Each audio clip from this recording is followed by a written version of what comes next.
Iran और Israel का conflict आज का नहीं है, कई दशक बीत चुके हैं, लेकिन ईरान और इजराइल का कॉन्फ्लिक्ट खत्म नहीं हो रहा है। जो तस्वीरें इस युद्ध से आ रही हैं, वो कई सारे सवाल खड़े करती है।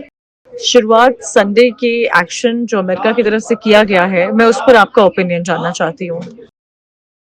मुझे लगता है ये एक ऐतिहासिक क्षण है, क्योंकि हम इजराइल राज्य को खत्म करने के दोहरे प्रयास को विफल करने में सक्षम हो गए हैं। एक रास्ता ईरानियों के पास परमाणु सैन्य रास्ता था। ईरानी कई वर्षों से परमाणु हथियार हासिल करने की कोशिश कर रहे थे और वे वास्तव में संयुक्त राज्य अमेरिका को बरगला रहे थे। ये बातचीत का समय का फायदा उठाकर चुपके से परमाणु बम बना रहे थे और हम जानते थे कि ईरान ने हमें नष्ट करने की कसम खाई है। इसीलिए अगर हम अभी कार्रवाई नहीं करते तो वह वास्तव में हमारे विनाश का कारण बन सकता है।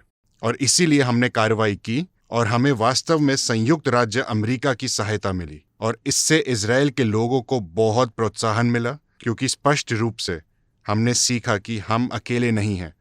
दुनिया का सबसे शक्तिशाली देश हमारे पीछे खड़ा है। ये न केवल हमारे साथ मिलकर हमारी रक्षा कर रहा है, बल्कि यह दुनिया को इस खतरनाक शासन से भी बचा रहा है। इसके अलावा एक दूसरा रास्ता भी था जिसमें ईरानी हमें खत्म करने की कोशिश कर रहे थे, और यह मिसाइल बैलिस्टिक प्रोग्राम के माध्यम से था।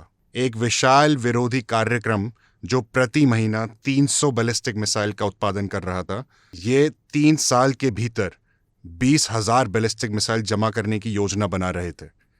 अब आपके दर्शकों को ये समझाना चाहूंगा कि एक बैलिस्टिक मिसाइल एक पूरी इमारत को नष्ट कर सकता है, एक पूरे आसपास के इलाके को नष्ट कर सकता है, तबाह कर सकता है। और आप सोच ही सकते हैं कि हजारों मिसाइलों की बौछार हमारा जो एयर डिफेंस सिस्टम है इजराइल का, वो हम उसको एकदम जीरो कर देता, वो किसी काम का नहीं होता। एक ऐतिहासिक कदम है जो आने वाले वर्षों में इजराइल को बचाने वाला है। हम इस प्रयास में शामिल होने के लिए बहुत खुश हैं और संयुक्त राज्य अमेरिका के प्रति भी आभारी हैं।